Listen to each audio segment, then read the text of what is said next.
სინამდვილეში ჩვენ თუ იმის იმედად ვიქნებით, რომ ევროპელები დაასანქცირებენ ბიზნესს და ლამის გვაჩუქებენ ამ ძალაუფლებას, თქო, აიღეთო, ეს არასდროს არ მოხდება. საწინააღმდეგო შედეგს მივიღებთ. ამიტომ თავარი ამოცანა მინიმუმ პოლიტიკური პროცესის ჩავრთოთ.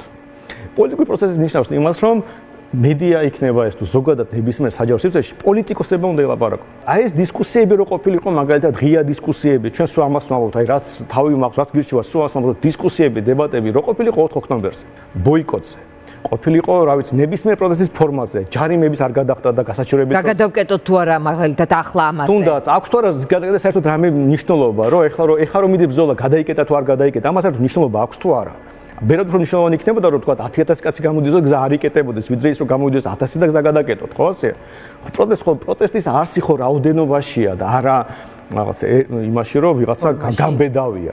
არა, გამბედაობა შეიძლება ინდივიდუალ კარგი თვისება იყოს, მაგრამ დემოკრატიის არსი იმაში მდგომარეობს, რომ ბევრი ადამიანი უნდა იყოს შემხარეს. ამიტომ მჭირდება მიტინგები და არჩევნები, რომ რაოდენობა დათვალო. და აი მიუხედავად იმისა, რომ ვიღაცა შეიძლება უნდა დღეს და აი ეხლა მიიღოს შედეგი, დავიწყოთ დისკუსია, რომ უბრალოდ საერთოდ რას სად ვართ, რას ვაკეთებთ. როგორ შეიძლება ვიღაცამ არ აიღოს პოლიტიკური პასუხისმგებლობა 4 ოქტომბერზე რაც მოხდა. უბრალოდ როგორ შეიძლება პოლიტიკური პასუხისმგებლობა არ დავაკისროთ, იმიტომ რომ რამდენი ადამიანი ციხეში ისბოლს და ბოლოს. ადამიანები, რომლებიც მაგალითად ამბობდნენ, რომ ორგანიზატორი ვარ, მათ შორის ვინც ციხეში არ ზის. მინიმუმ აი თუ არ უშდებათ იდეა რომ პოლიტიკა უნდა წავიდნენ.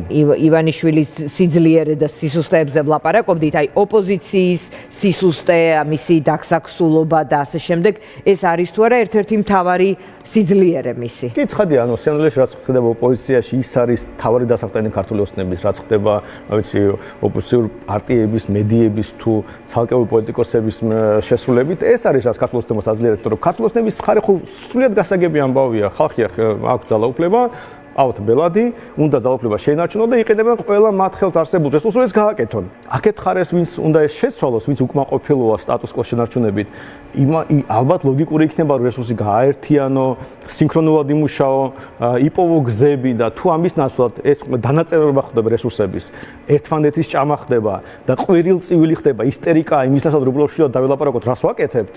ბუნებრივია ეს არ იქნება გამარჯვებისკენ მიმავალი გზა. სანამ ოპოზიციურ ფლანგზე სიმართლეს ღირებულება არ აქვს, შვიდ საუბარს და დისკუსიას ღირებულება არ აქვს და ამის ნაცვლად ისტერიკაა და ესე თქვათ აი ემოციური საუბარია მოდაში, ნუ ვერ მოუგებ, იქეთ ძალიან სიცოცხლეან გებრძვის ადამიანი, რომელიც ადამიანთა ჯგუფს დიდი რესურსი აქვს და აქეთ შენ გახარ ბევრად ნაკლები რესურსი და ყვირი ხარ და სულ დამარცხდები.